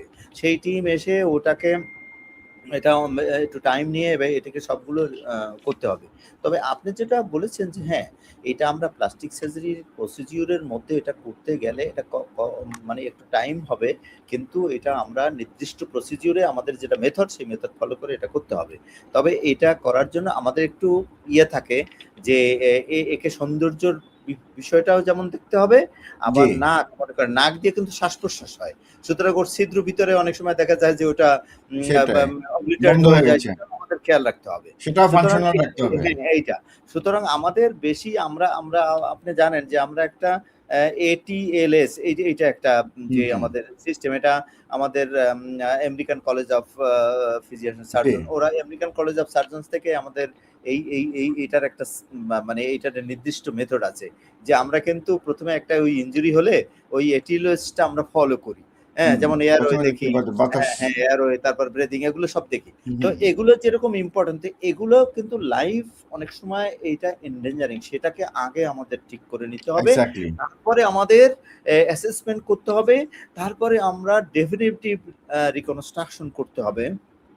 তো ফেইসটা হলে, ফেইস আপনি জানেন ফেইসটা হলো মানুষের একদম সামনে থাকে। নাকটা একেবারে সামনে থাকে। এটা কিন্তু একটা সেনসিটিভ ইস্যু। সুতরাং হুম, হুম। এটা করার জন্য এটা কিন্তু আপনি যেটা বলেছেন যে হ্যাঁ, এটা একটা খুব গুরুত্বপূর্ণ বিষয় হিসেবে আমরা দেখি। এখন যদি আপনি বলেন যে হ্যাঁ, মানুষের অন্যান্য পার্টস এরও তো ইম্পোর্টেন্ট আছে, যেমন ধরেন লিম্বস। লিম্বস হলে বেশি করি কেন? যে বিশেষ করে লোয়ার লিম্ব যদি এটা তার যদি লোয়ার লিম্বটা এমন হয় যে এত বেশি ইনজুরি হয় যে অনেক সময় আপনারা শুনেছেন যে অ্যাম্পুটেশন লেগে যায়, তাই না? তো হুম। এইটা কখন হয়? যে যদি আমাদের কাছে ইমিডিয়েট আসে, তখন কিন্তু আমরা যদি ঐরকম পর্যায়ে থাকে, তখন কিন্তু আমরা রিকনস্ট্রাকশন করলে অনেক ক্ষেত্রে কিন্তু অ্যাম্পুটেশন দরকার হয় না। কিন্তু যদি ম্যালট্রিটেড হয়, নেগলেক্টেড হয়, মনে করেন এই লিম্ব ইনজুরির সাথে কিন্তু ভেসেলের ইনজুরি হয়। আপনি তো এটা জানেন। এখন যেটা গ্রেট ভেসেল, ধরেন এই যে ফেমোরাল আর্টারি বা এগুলো যে লোয়ার লিম্বস, এগুলো ইনজুরি হয়ে গেলে কিন্তু ওই লিম্বটা সাপ্লাইটা প্রিকেরিয়াস হয়ে যায়, এবং এরা যদি দেরি করে তাহলে কিন্তু আসতে এইটা অনেক সময় অ্যাম্পুটেশন দরকার হয়। সেইজন্য আপনি হুম, যে হুম। প্রশ্নটা করেছেন সেটা হলো যে আসলে এই জিনিসটা হলো রোগী আসার পরে আমাদের এটা অ্যাসেস করতে হবে যে তার আসলে কোনো ভেসেলের ইনজুরি আছে কিনা, নার্ভের ইনজুরি আছে কিনা, মাসল ইনজুরি সবগুলো আমরা অ্যাসেস করে তারপরে এর সিভিয়ারিটি। তবে সিভিয়ারিটিটা এটা নির্ভর করে যে ওই যে এটিএলএস থেকে আমরা ভাগ করে আমরা দেখি যে তার লাইফটাকে আগে সেভ করতে হবে। হ্যাঁ? হুম, হুম। এয়ারওয়ে, ব্রিদিং ওগুলো আগে দেখতে হবে। তারপরে আমাদের দেখি যে ফেসটাকে আমরা গুরুত্ব দিচ্ছি কারণ ফেস একটা এটা সবচেয়ে সামনে থাকে। Face is the index of mind এটাকে অবশ্যই মানুষের সৌন্দর্যের একটা ব্যাপার সেটা দিতে হবে। লিম্বটাকে এরপরে আমরা অবশ্যই গুরুত্ব দেবো কারণ লিম্বটা সেটা হতে পারে লোয়ার লিম্ব হতে পারে আপার লিম্ব। আপার লিম্বেও যদি আমাদের এটা যদি অ্যাম্পুটেশন দরকার হয় তাহলে কিন্তু ও তখন কিন্তু সে একটা নন ফাংশনাল হয়ে যাবে। আমরা অনেক সময় বলে থাকি মেডিকেলের ভাষায় ম্যাঙ্গেল লিম্ব অর্থাৎ ওই লিম্ব দিয়ে কাজ হচ্ছে না বা লিম্বটা ফেলে দিতে হচ্ছে। সেটা কিন্তু তার লাইফের জন্য একটা বার্ডেন। সুতরাং ওটা একটা গুরুত্বপূর্ণ। সুতরাং আপনি যে প্রশ্নটা করেছেন সেটাকে উত্তরে এটা বলা যাবে যে এইটা অ্যাজ এ হোল চট করে একটা উত্তর দিয়ে বলা যাবে না। আসলে এটা সার্বিক পরিস্থিতি অর্থাৎ ওই রুগীটা কখন আসলো, দেরিতে আসলো কিনা বা কোথায় হুম, ইনজুরি হুম। হলো, ইনজুরিটা সিভিয়ারিটি কতখানি আছে বা তার অন্যান্য কিছু মরবিডিটিও আছে কিনা। যেমন ধরেন বয়স্ক লোকদের কিন্তু অনেক সময় তার হার্ট ডিজিজ থাকে, তার রেসপিরেটরি এম্বারাসমেন্ট থাকে। তো সেগুলো কিন্তু অনেক সময় জিইয়ে দিতে গেলে একটু তার রিস্কটা বেশি থাকে। সেই বিষয়গুলো আমাদের অ্যাসেস করতে হবে। সুতরাং এটার উপরে সবকিছু অ্যাসেস করে আমাদের গুরুত্ব সহকারে নিয়ে তারপরে আমাদের ওই মেডিকেল বোর্ড বা যেটাই থাকুক আমরা ওটার মধ্যে ডিসিশন নিয়ে আমাদেরকে আগালে তাইলে আমরা কাঙ্ক্ষিত ফল পেতে পারবো। জি, অনেক ধন্যবাদ প্রফেসর আইয়ুব আলী। তো দর্শক একটু আমরা বিরতিতে যাচ্ছি। সময় হলো বিরতি নিবার। বিরতির পর আবার ফিরে আসবো অনুষ্ঠানে। আশা করি আমাদের সাথেই থাকবেন। দক্ষ চিকিৎসকই দিতে পারেন উন্নত চিকিৎসা। অধ্যাপক ডাক্তার শহীদুল ইসলাম অর্থোপেডিক চিকিৎসায় তেমনই একজন দক্ষ চিকিৎসক। ইতোমধ্যে ব্যথা নিবারণে পিআরপি প্রয়োগ করে সাফল্য অর্জনে ঈর্ষণীয় পর্যায়ে রয়েছেন তিনি। ব্যথামুক্ত জীবন চাই, পিআরপির বিকল্প নাই। বারাক পিআরপি মেডিকেল সেন্টার, সর্বাধুনিক চিকিৎসার বিশ্বস্ত প্রতিষ্ঠান। বারাক পিআরপি মেডিকেল সেন্টার, 736 কেবি স্কয়ার, 9-7 মসজিদ রোড, ধানমন্ডি, ঢাকা। ফোন 0৯৬৭৮১১৪৪৭৭ অথবা 01977058822। দর্শক বিরতির পর আবার ফিরে এলাম অনুষ্ঠানে। আপনারা দেখছেন বারাক পিআরপি মেডিকেল সেন্টার আয়োজিত স্বাস্থ্য সুরক্ষা অনুষ্ঠান এবং আজকের এই অনুষ্ঠানে আমরা কথা বলছি রোড ট্রাফিক অ্যাক্সিডেন্টে যারা আহত হন তাদের অনেক ক্ষেত্রেই প্লাস্টিক সার্জারি লাগে। সেক্ষেত্রে সেই প্লাস্টিক সার্জারিটা কখন কিভাবে নিতে হবে, কখন নেওয়া উচিত, কি ধরনের সার্জারি লাগতে পারে ইত্যাদি বিষয় নিয়ে আমরা আলোচনা করছি আজকের অতিথির সঙ্গে। আমাদের সাথে আজকে উপস্থিত আছেন plastic surgeon professor doctor Mohammad Ayub Ali. আসুন আবারও আমরা আলোচনায় ফিরে যাই। ডক্টর আইয়ুব আলী, আসলে যেটা আমরা বলছিলাম যে আমরা বিভিন্ন বিষয়গুলো শুনলাম। আসলে এটা মানে খুবই জটিল যে নির্দিষ্ট করে বলা যে এইভাবে আসলে ভালো হবে বা কিন্তু মানে এই ক্ষেত্রে মানে কিন্তু বিষয়টা হচ্ছে যে রুগী কখন আসছে এটা একটা ফ্যাক্টর। আরেকটা হচ্ছে যে ইনজুরিটা কতটুকু, কোথায় কতটুকু ইনজুরি, কি ধরনের ইনজুরি, এবং সেক্ষেত্রে আসলে সিদ্ধান্তটা নেওয়া হয়। কাজে এটা হুট করে এখন এভাবে বলা মুশকিল যে মানে কারণ প্রত্যেকটা রুগীরই ইনজুরি বিভিন্ন ধরনের হবে। তার বয়স একটা ফ্যাক্টর। আপনি শেষ ভাগে যেটা বললেন, তার অন্য কোনো রোগ আছে কিনা, তার বয়সটা একটা ফ্যাক্টর। হ্যাঁ, তাকে অ্যানাস্থেসিয়া ঠিকভাবে দেয়া যাবে কিনা, সেই ঝুঁকিটা কতটুকু, ইত্যাদি নানা বিষয় কিন্তু বিবেচনায় রেখে চিকিৎসাটা করতে হয়। তো আমরা এই অনুষ্ঠানের মাধ্যমে যেটা বলতে চাচ্ছি, রুগীরাও যেন বিষয়টা বোঝেন যে অনেক সময় বলেন না যে এটা তো তখনই করে দিলে হতো। এই প্লাস্টিক সার্জারি তখন কেন করা হলো না? তো তখন কেন করা হলো না সেটা তো তখন হয়তো যাকে বোঝানো হয়েছে তিনি এখন এটা বলছেন না। অন্য একজন সেই মন্তব্যটা করছেন। তো বিষয়টা সেরকম হয় আরকি। কাজেই এক্ষেত্রে কাউন্সেলিংটা যখন করা হয় যারা থাকেন তাদেরই আমার মনে হয় যে শুরু থেকে শেষ পর্যন্ত যদি থাকেন তাহলে তারা এই চিকিৎসার ধারাবাহিকতাটা বুঝতে পারবেন। কারণ এই অর্থোপেডিক্স চিকিৎসায় বিশেষ করে এই রোড ট্রাফিক অ্যাক্সিডেন্টে হাড়-গোড় ভেঙে যাওয়ার একটা আশঙ্কা থাকে, ঝুঁকি থাকে। তো সেক্ষেত্রে চিকিৎসাটা ধারাবাহিক হবে আসলে। মানে একদিনেই সব চিকিৎসা হয়ে যাবে এটা আশা করা যায় না। কারণ হয়তো প্লাস্টিক সার্জারি চিকিৎসা পরে লাগবে বা আগে লাগবে, কিন্তু তাকে আবার ফলো আপে আসতে হবে। এটা দীর্ঘমেয়াদী চিকিৎসা। কাজেই বিষয়টা সম্পর্কে চিকিৎসক হয়তো বোঝেন, চিকিৎসকরা বোঝেন, সে যে টিমটা কাজ করছেন তারা বোঝেন, তাদের একটা পরিকল্পনা আছে। একই সাথে রুগীদেরও কিন্তু বুঝতে হবে যে তারা অনেক সময় হয় কি, মানে আপনার পরিকল্পনাটা আপনি বলছেন বা আপনাদের পরিকল্পনা আপনারা বলছেন, কিন্তু তারা ঠিক পরিকল্পনাটা শুনছেন না। তারা তারা তাদের প্রশ্ন হলো কবে সারবে, কি এটা এখনই করে দেওয়া যায় কিনা, মানে কত শর্টকাট, কত ভালোভাবে শর্টকাট হতে হবে এবং ভালো হতে হবে, মানে দুটোই তারা অনেক সময় চান। কিন্তু বাস্তবতা হচ্ছে যে এটা তো মানুষের শরীর, এবং এটা তো আসলে এমন না, একটা মানে একটা যন্ত্র তো আসলে চাইলে আপনি এক সিটিং এ সবকিছু করতে পারবেন না। তো সেখানে তো বিষয় অনান্তরিক কোনো কিছুই করা যায় না অনেক যায় সময়। না, এটাই আর কি। মানুষ অনেক সময় এগুলি অনান্তরিক বুঝতে করা চান যায় না।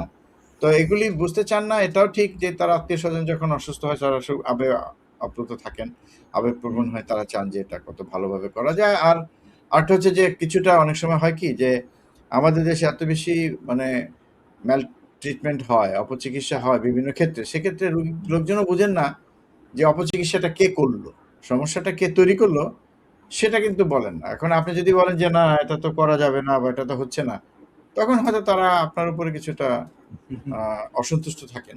কিন্তু হ্যাঁ, সমস্যাটা যিনি ক্রিয়েট করলেন, যার সিদ্ধান্তটা প্রাথমিক অবস্থায় দেওয়া উচিত ছিল, তিনি যে দিলেন না, তার কিন্তু এখানে আসলে কোনো মানে প্রসঙ্গ আসছে না। যাই হোক, তো এই বিষয়গুলোর জন্য সচেতনতা দরকার। আমি মনে করি যে আমাদের দেশে যেহেতু এই জিনিসগুলি হচ্ছে, সচেতনতা এক্ষেত্রে বিকল্প নেই। রোগীদের নিজেদের সচেতন হয়ে একটু ভালো জায়গায় যেতে হবে, ভালো সিদ্ধান্ত নিতে হবে এবং শিক্ষিত লোকজন রোগীদেরকে নিয়ে ডিল করা উচিত আমার মনে হয়। যাই হোক, আমরা এখন একটু চিকিৎসার প্রসঙ্গে আসি, জি। যে সরাসরি যে এই যে চিকিৎসাগুলো দেন, আমরা বুঝতে পারি যে সব চিকিৎসার সেরে ওঠার সময় এক হবে না। এটা তো আমরা আলোচনা থেকে বুঝতেই পারছি। তো সেক্ষেত্রে মোটামুটিভাবে কতদিন সময় লাগে একটা রুগী, ধরেন স্কিন গ্রাফটিং করলেন বা ফ্ল্যাপ দিলেন বা একটা রিকনস্ট্রাকশন সার্জারি হলো, কানেরই হলো ধরেন। হ্যাঁ? তো সেক্ষেত্রে কতদিন সময় লাগে? আমি একবারে কয়েকটা প্রশ্ন করি, কারণ হয়তো প্রসঙ্গক্রমে আপনি উত্তরগুলো দিতে পারবেন একটার সাথে আরেকটা কানেক্ট করে। তো কতদিনের মতো লাগতে পারে? আরেকটা হচ্ছে যে রুগীর পক্ষ থেকে কি করার আছে? মানে এক্ষেত্রে রুগীর পক্ষ থেকেও তো প্লাস্টিক সার্জারিতে আমরা জানি যে ইনফেকশন হয়ে গেলে অ্যা আপনার যে গ্রাফটটা দিচ্ছেন সেটা রিজেকশন হয়ে যেতে পারে বা অনেক কিছুই হতে পারে। হ্যাঁ। এবং এক্ষেত্রে সফলতার হার যে শতভাগ, এটাও তো আসলে নিশ্চিত করে বলা উচিত না। তো এই বিষয়গুলো যদি আমাদের আহ, না, হ্যাঁ, ভালো। তবে আপনি সজল, আপনি এই ইতিমধ্যেই যে বিষয়গুলো সুন্দর করে বলেছেন, এ দ্বারা কিন্তু একটা অবভিয়াস হয়েছে। আমাদের সাধারণরা অনেকটা মানে কিছুটা তো অবশ্যই বুঝতে পেরেছে যে বিষয়টা হলো এরকম যে যখন এই ট্রিটমেন্টটা শুরু হবে তখনই যদি আমরা একটা মাল্টি ডিসিপ্লিনারি অ্যাপ্রোচে আমরা শুরু করি, তাহলে কিন্তু ওই যে আপনি যে কথা বলছেন ভুল বোঝাবুঝি যেটা। হ্যাঁ, এটা আগে করলেন না কেন? তখনও তো হুম। প্লাস্টিক সার্জারি ওই সময় একবারে করে দিতেন। আবার এখন ২ বার অ্যানেসথেসিয়া দরকার হচ্ছে। আবার ৩ বার লাগছে। তাহলে এতগুলা তো এখন আসলে বিষয়টা তো এরকম যে তখন ওই বোর্ডের যখন আমরা সবাই একটা বোর্ডের একটা টিম লিডার থাকে বা সবাই আমরা যখন একটা কাউন্সেলিং এর পার্ট আছে, এখানে কাউন্সেলিং করে বুঝানো হবে যে এখন রোগীটা ধরেন আসছে দেরি করে। এখন মনে করেন সেটা ইনফেকশন অবস্থা, সেখানে তো আমরা প্লাস্টিক সার্জারি ওই মুহূর্তে করতে পারছি না। আমরা চামড়াটা লাগাতে পারছি। চামড়া লাগালে তো ওটা ফেইলিউর হয়ে যাবে। বা আমরা হুম। একটা ক্লাব দিব, সেটা ফেইলিউর হয়ে যাবে।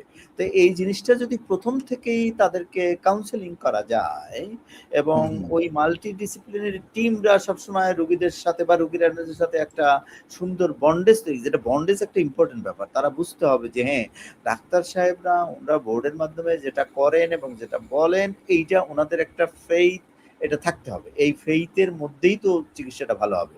এখন ওই চট করে যে আসলেই সব করা যায় এমন না। পরিস্থিতি আমাদের ওই সার্বিক অবস্থা। সেইজন্য আপনি যে প্রশ্নটা করেছেন এটা সুন্দর।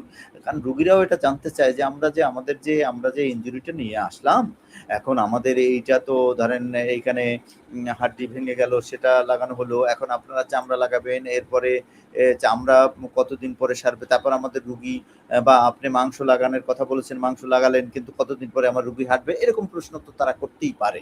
তবে সেটাও কিন্তু অনেকটা নির্ভর করে যে রোগীর ওর সিভিয়ারিটিটা কেমন, মানে হুম স্কিনটা হুম আমি কি ফুল থিকনেস লাগাচ্ছি নাকি স্প্লিট। এখন মনে করেন স্প্লিট থিকনেস লাগালে কিন্তু এটা ঠিক আছে, এটা একটু খুব শর্ট টাইমে দেখা যায় যে 7-10 দিনের মধ্যে এটা লেগে যায়। আবার ধরেন ফুল থিকনেস বা আমরা ফ্লাপ যখন দেব, ফ্লাপ হুম তো হুম মনে করেন একটা টোটাল সফট টিস্যু একটা ওখানে দিতে হবে, সেটা অন্য জায়গা থেকে আনি অথবা লোকাল টিস্যু দিয়ে, সেটা কিন্তু একটু বেশ সময় লাগবে। সেটা আপনার ওইটা হিল হইতেই তো মিনিমাম 15 দিন, এবং ওইটা ওখানে একটা অন্য জায়গা থেকে একটা টিস্যু আমরা আনলাম, সেটা অ্যাডজাস্ট হইতে লাগবে অন্তত 1 মাস। আপনি যে ডেটটা জানতে চেয়েছেন সেই জন্য আমরা বলি এটা হলো একটা এভারেজ কথা, যে হুম হুম স্কিন ফুল থিকনেস অথবা স্প্লিট থিকনেস দিলে এইটা 7 টু 15 ডেজ এর মধ্যে সেটা কভার হয়ে যাবে, বা এটা হিল হয়ে যাবে।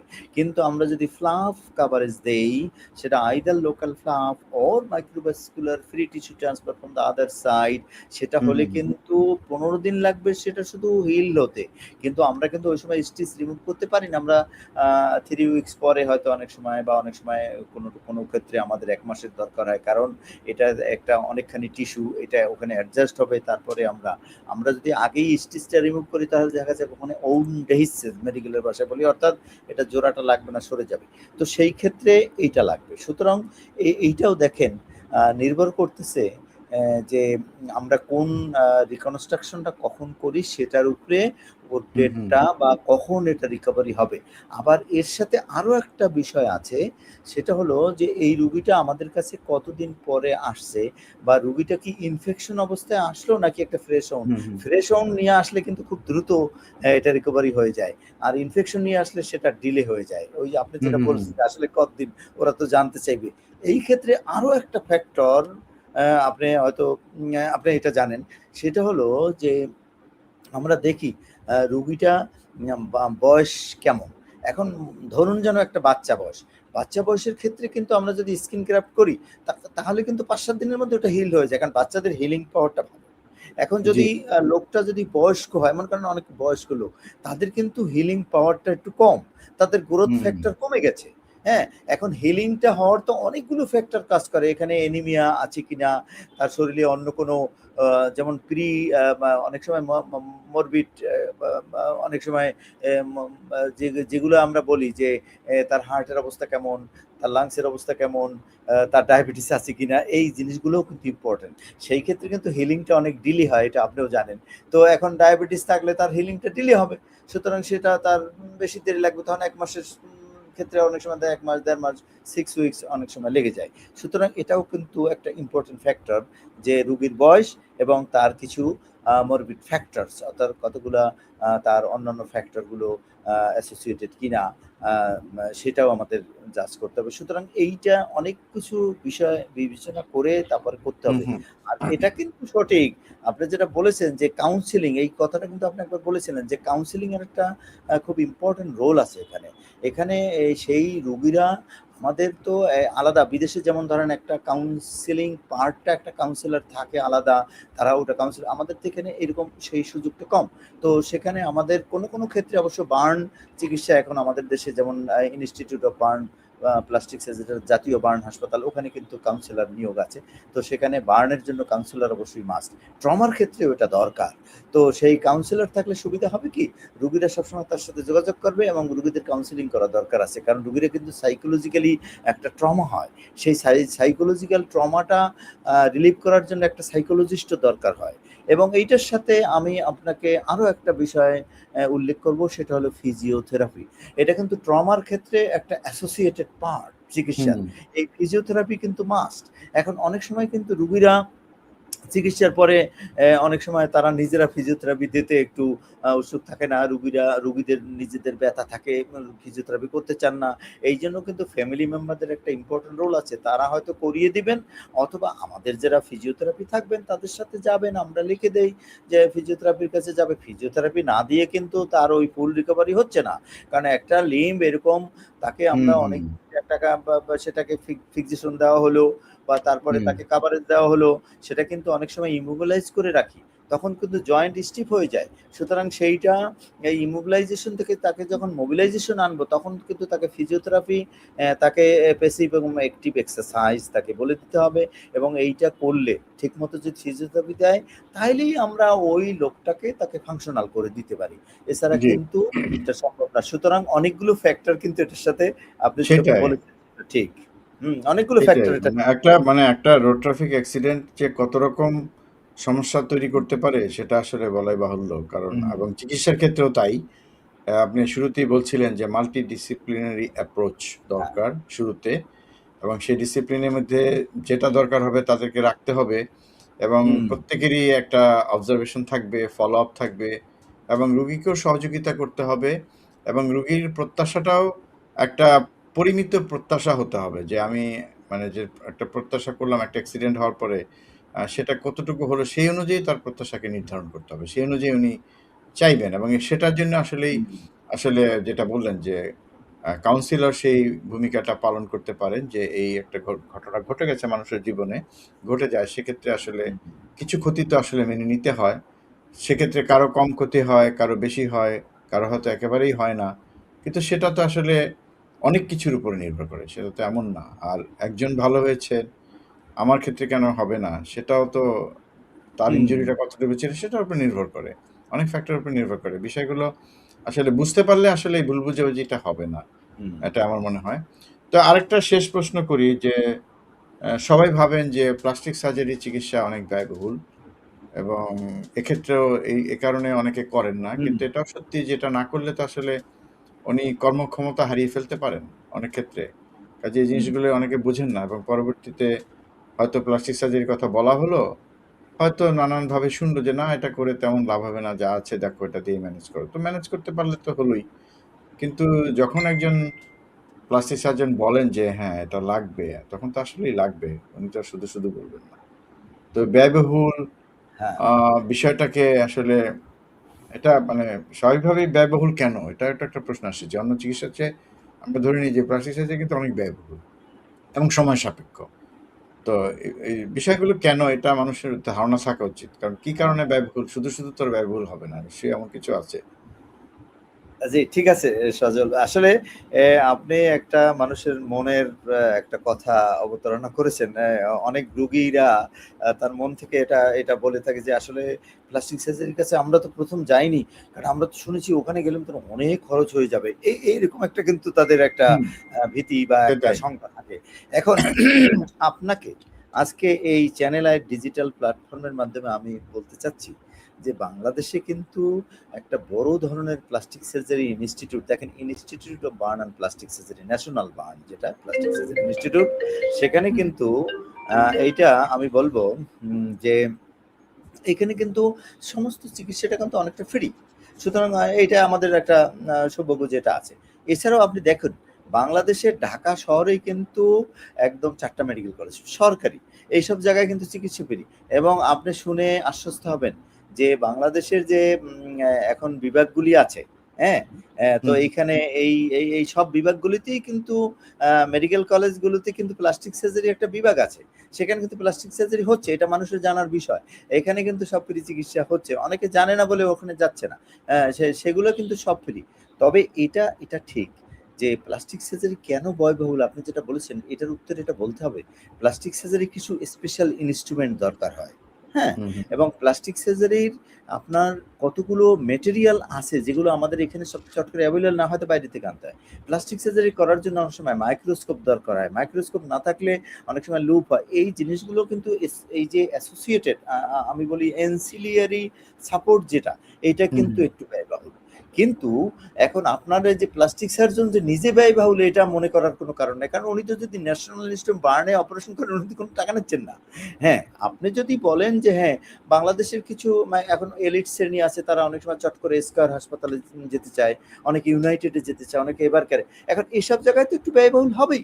কারণ ওখানে না, তো ওই পরিবেশটাই হাসপাতালগুলোই একটা পরিবেশের কারণে প্রতিষ্ঠানটাই ব্যবহার ওরা হবে। ওদের সিস্টেমটাই ওটা ওরকম করে না, মানে দিয়েছে এটা ওরা। Very simple. আপনি ১ কাপ চা ফুটপাতেও খেতে হ্যাঁ। পারেন। ১ কাপ চা আপনি হ্যাঁ, ৫ হ্যাঁ, স্টার সেটা হোটেলেও খেতে পারেন। সেটা হোটেল ইন্টারকন্টিনেন্টাল খেলে আবার খেতে ঐরকম পারেন, হ্যাঁ। না? তো সেইজন্য তাহলে আমি বলব যে হ্যাঁ, যারা একটু মানে মধ্যম বা একটু গরিব শ্রেণী, তাদের অবশ্যই মেডিকেল কলেজগুলোতে আসা উচিত। তাদের আসা হুম উচিত, হুম কারণ এখানে টার্সিয়াল লেভেলের হসপিটালগুলোতে, যেমন ধরেন একটা ন্যাশনাল ইনস্টিটিউট অফ ট্রমা, যেমন নিটোর আমরা বলি, তো সেখানে আসলে তো ফ্রি চিকিৎসা, সুতরাং সেখানে আসতে হবে। গরিবদের জন্য এটা, সেখানে তো আর তো কোনো টাকা লাগে না। হ্যাঁ, অনেক সময় আছে আমাদের দেশের পরিবেশ পরিস্থিতিটা এখনো অত ধরেন অনেক রুগীর চাপ থাকে, ওই জন্য ফেসিলিটি অনেক সময় চট করে সবাইকে দেওয়া যায় না, এরকম কিছু আছে। কিন্তু এখানে আমাদের রুগীদের আমি আশ্বস্ত করতে চাই যে, বিশেষ করে ন্যাশনাল বার্ন হাসপাতাল বা নিটোর যেগুলোই আছে, এই দুইটা জায়গায় আমাদের হয়তো আমি বলবো যে আমাদের অনেক কাজের মান এবং এগুলো টার্সিয়ারি লেভেলে সেখানে তারা আসতে পারে, সেখানে কিন্তু তেমন ব্যয়বহুল নাই। সুতরাং ব্যয়বহুলের বিষয়টা আমি আশ্বস্ত করতে চাই যে এইসব জায়গায় চিকিৎসা তেমন প্লাস্টিক সার্জারি হলো ব্যয়বহুল না। শুধুমাত্র আপনি বলতে পারেন যে অ্যাস্থেটিক যে বিষয়টা, যেমন ধরেন স্পেশাল সেটা ট্রমা, মানে রাইডোপ্লাস্টি করে, ফেস লিফট করে, বা অন্যান্য হুম চিন হ্যাঁ কারেকশন করে, অনেক বা অন্যান্য, সেগুলো কিন্তু অনেক সময় একটু ব্যয়বহুল হয়। সেগুলো সবসময় এই ফেসিলিটিগুলো এখনো সরকারি লেভেলে হয়তো অত আসে না। না সেগুলো ওই জায়গায় করে। মানুষ অনেক সময় ওই যে আপনি আগে ১ম এ বলেছিলেন যে প্লাস্টিক সার্জারি, মানুষ কিন্তু অনেক সময় মনে করে এটা শুধুমাত্র সৌন্দর্য সার্জারি। আসলে তো তা নয়। সেই জিনিসটা বোঝানোর জন্য আজকে আমাদের এই অবতারণায় আপনার কথার মাধ্যমে বা আমি যেটা বলেছি তাতে এটা বুঝা গেল যে আসলে প্লাস্টিক সার্জারি শুধু অ্যাস্থেটিক সার্জারি বা সৌন্দর্য সার্জারি নয়, বা রিকনস্ট্রাকটিভ সার্জারি এটা হলো রিকনস্ট্রাকটিভ সার্জারিটা হলো ৮ ভাগের ৭ ভাগ। আসলে ১ ভাগ শুধু এস্থেটিক সার্জারি। হ্যাঁ, সুতরাং দেখেন মেরামত করা আমাদের এটা দেশে, একটা বড় বিষয়। বার্নের রুগী অনেক প্রচুর। আমাদের হুম দেশে ট্রমার রুগী অনেক প্রচুর। সেগুলোই তো আমাদের প্লাস্টিক বা রিকনস্ট্রাকটিভ সার্জারি আমাদের করতে হয়। অ্যাস্থেটিক সার্জারি কিছু আসে, যেমন ফেস লিফট বা ব্রেস্টের সৌন্দর্য বা নাকের সৌন্দর্য এরা করতে আসে। সেটা তো সংখ্যায় কম এখনো। তবে এখন আস্তে, আস্তে পপুলারিটি হচ্ছে, মানুষ হ্যাঁ আসতেছে। এবং সুতরাং সেগুলি আমি তারা আপনাকে ওইটা, হ্যাঁ, সেগুলো আপনাকে তো আর এইটার উত্তরে, অসুস্থতা জনিত না, সেগুলি তো আর আপনাকে ওষুধ এইটার মানে উত্তরে সমস্যা না। বলব যে এরকম ট্রমা হলে বা এরকম বার্ন হলে এইটা প্লাস্টিক সার্জারি করলে এটা তেমন খরচ নাই, এবং এইজন্য আপনার মাধ্যমে এটা আমি বা সেটাই এই ডিজিটাল প্ল্যাটফর্মের মাধ্যমে আমি রোগীদেরকে আশ্বস্ত করতে চাই তারা ইজিলি আসতে পারবে এবং এই ফেসিলিটিটা তারা অ্যাভেইল করতে পারবে। সেটাই অনেক ধন্যবাদ। সেটাই বলছিলাম যে যে যারা হেলথি পেশেন্ট তারা যে চিকিৎসার জন্য আসেন সেটা তো একটু ব্যয়বহুল হবেই, কারণ তারা তো হ্যাঁ, আসলে অসুস্থ না। হুম, যারা হুম, ডিজিজড সেটা, তারা যেটা আসবেন সেটাতে তো আসলে হুম, আহ, সেটাই অতটা ব্যয়বহুল না, এবং সেটাই তো বেশি প্র্যাকটিস করা হয়। তো প্র্যাকটিস আপনার কাছ করা। থেকে শুনে খুশি হলাম যে বাংলাদেশের বিভিন্ন জায়গাতে বিভিন্ন ইনস্টিটিউটে প্লাস্টিক সার্জারির ব্যবস্থা আছে, হ্যাঁ, এবং ইনস্টিটিউশনে যখন আসলে আমি জানি না, ইনস্টিটিউশনে যখন একটা ব্যবস্থা থাকে স্বভাবতই সেখানে কিছু প্রি রিকুইজিটিস থাকে যেগুলা দিয়েই সেই ইনস্টিটিউটটা চালু করা হয়, কাজেই সেখানে নিশ্চয়ই সব ধরনের অনেক ধরনের ইনস্ট্রুমেন্ট থাকে তো। জি, জি। এবং যারা চিকিৎসক থাকেন, প্লাস্টিক সার্জারি এমন একটা বিষয় স্বাভাবিকভাবেই যারা থাকেন তারাও তো আসলে খুব আগ্রহ ভরে জিনিসটা করতে চান, যে এটা যত বেশি করবেন তত এটা মানুষের কাছে পৌঁছবে, তত মানুষ বেশি হুম, আগ্রহ দেখাবে। তো সেটাই আমি আশা করব যে প্রত্যেকটা ইনস্টিটিউটে এগুলো থাকুক। আমি জানি না মানুষের মধ্যে তারপরও ভুল বোঝাবুঝি থাকে, আমাদের দেশে তো সমস্যা অনেক। আপনি একা আন্তরিক হচ্ছেন, সবাই তো এভাবে আন্তরিক নাও হতে পারে, এটা একটা বিষয়। তারপরে সব ইনস্টিটিউটে হয়তো জিনিসপত্র সেভাবে আহ, যেমন বলে না যে সব ব্যবস্থা সব ঠিক আছে, সরকার তো সবসময় সব সরকারই বলে, এটা সরকারের ভাষা যে সব চলছে ঠিক হুম, মতো, হুম, কিন্তু হুম, আসলে ওনারা তো উকি দিয়ে দেখেনও না হয়তো অনেক সময় যে কোথায় কি নাই, সেটা যিনি ইনস্টিটিউশন চালান তারা বুঝতে পারেন, চিকিৎসক যিনি সার্জারিটা করেন তিনি বুঝতে পারেন যে কি কি জিনিস নাই, কি কি প্রতিবন্ধকতা আছে। তো সেইটাই একটা বিষয়, এবং সেক্ষেত্রে আহ, দোষটা যে পরে চিকিৎসকের উপর, কিন্তু রোগীরা হ্যাঁ, ভাবেন যে যে এটা তো কারণ সবাই কারণ দেখেছে। কারণ কারণ রোগীগুলো তো চিকিৎসকের কাছে আসে। কাছে যায়, কিন্তু রোগী এটার তো মন্ত্রীর কাছে যায় না। ব্যাকগ্রাউন্ডটা, এটার পিছনে যে অনেকগুলো ম্যানেজ করতে অনেক হিমশিম খেয়ে যাচ্ছে, হ্যাঁ অনেক সময় সেটাই কিছু থাকে সেটাই না। আবার সরকারি লেভেলে কিন্তু সবসময় সবকিছু যে এভেইলেবল বা এটাও না। তবে আমি হুম এখন বলব যে ইদানিং কিন্তু এই ইনস্টিটিউট গুলোতে অনেকখানি ফ্যাসিলিটি বা ইমপ্রুভ করা হয়েছে, এবং যতখানি ডাক্তাররা বা ডাক্তারও পোস্টিং এখন অনেকগুলো বেশি। সুতরাং এখন কিন্তু ফ্যাসিলিটি আগের চেয়ে অনেক উন্নত, এবং আমি বা রোগীদেরকে আশ্বস্ত করতে চাই যারা তারা এখানে আসলে তারা এই ফ্যাসিলিটি গুলো সেটা অ্যাভেইল করতে পারবে, এবং এখন সেটাই অনেক ভালো সুবিধা পাওয়া যাচ্ছে। না সেটাই, মানে একটা ইনস্টিটিউশন যখন চালু হয় তখন কিন্তু হুম, সবকিছুই হুম। থাকে, কিন্তু সবকিছু আস্তে আস্তে থাকে দেখা করে যায় যে দেওয়া। পরবর্তীতে দেখা যায় যে অনেক জিনিস নাই হয়ে যাচ্ছে আস্তে আস্তে। হ্যাঁ, তো সেটা অনেক কিছু স্বাভাবিক। একটু হয়। অনেক কিছু কারণ রিপ্লেস চাহিদা করতে হয়। শোনেন, এটা আমাদের দেশের লোক অনেক বেশি 18 কোটি লোক। হ্যাঁ, ইনস্টিটিউট থাকে ১ টা বা ২ টা। তাহলে তো সেটাই। সেই চাহিদার তুলনায় একটু তো ফেসিলিটি একটু কম থাকে, তাই হ্যাঁ, না? এবং মিনিমাম অনেক রিসোর্স, সময় তাই না? অনেক সময় রিপ্লেস হ্যাঁ, করা হয় না যেগুলি মানে হ্যাঁ। দরকার পড়ে রিপ্লেসমেন্ট এর। তারপরেও এই হ্যাঁ, মিনিমাম রিসোর্স এর হ্যাঁ, মাধ্যমে আমি দেওয়ার বলব যে মাধ্যমে অনেক অনেকখানি কিছু চেষ্টা করা হয় এবং অনেক সেটাই। ভালো ফেসিলিটি পাওয়া যায়। এই চেষ্টাটাই অব্যাহত থাকুক এবং আমাদের চেষ্টা থাকবে প্রত্যেকটা ইনশাআল্লাহ। ইনস্টিটিউট যদি ফাংশনিং থাকে তাহলে হয়তো হুম, এই খরচের বিষয়টা এবং একই সাথে মানুষ হ্যাঁ। চিকিৎসা নেওয়ার ব্যাপারে আসলে অনেক বেশি একটা মানে আস্থা তারা পাবে। জি, এটাই জি, আমরা জি, আশা করব। জি। তো প্রফেসর ডক্টর মোহাম্মদ আইব আলী আপনাকে অনেক ধন্যবাদ আমাদের সাথে যোগ দেওয়ার জন্য। আমরা অনেক খুঁটিনাটি বিষয় নিয়ে কথা বললাম। আমরা চেষ্টা করেছি আমাদের রোগীদের মনের সব প্রশ্ন থাকে সেগুলো আপনার কাছ থেকে শুনতে এবং আশা করি যারা শুনছেন তারা উপকৃত হবেন। আ দর্শক আজকে এখানেই বিদায় নিচ্ছি। আগামীতে আবার দেখা হবে অন্য কোনো বিষয় নিয়ে। আর প্রফেসর আ যিনি ছিলেন উনি চেষ্টা করেছেন সাধ্যমতো আমাদেরকে আ তথ্যগুলো দিতে আমরা যে প্রশ্নগুলো করেছি। আপনাকেও অনেক ধন্যবাদ। দর্শক আপনাদেরকেও ধন্যবাদ যারা ছিলেন। আজ এখানেই বিদায় নিচ্ছি। আল্লাহ হাফেজ।